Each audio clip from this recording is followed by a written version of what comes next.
c'est 500 gants de pêche, c'est 800 briquets, des tubes néons, des bouteilles de gaz, un vélo, un caddie, machine à laver, canapé. Tous les objets du quotidien sont à la mer.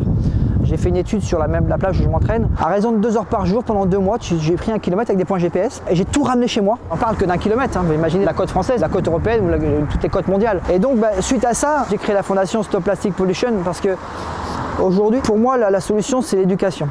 C'est de ne pas réitérer nos erreurs en sensibilisant la nouvelle génération qui arrive. Et la seconde chose, c'est aussi que les industriels aujourd'hui, on a des solutions alternatives au plastique. Avec des algues, il y a plein de choses qui sont en place et qui peuvent être mis en place. Mais le problème, c'est le pétrole. Tant qu'il y aura du pétrole, ça va être compliqué, pour être parlé honnêtement. Donc les solutions, on les a.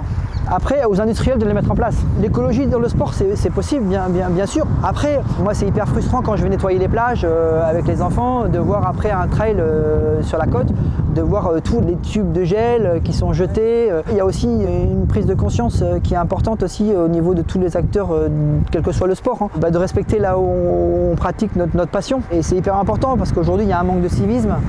Et je pense que là-dessus, il y a un gros travail aussi à faire.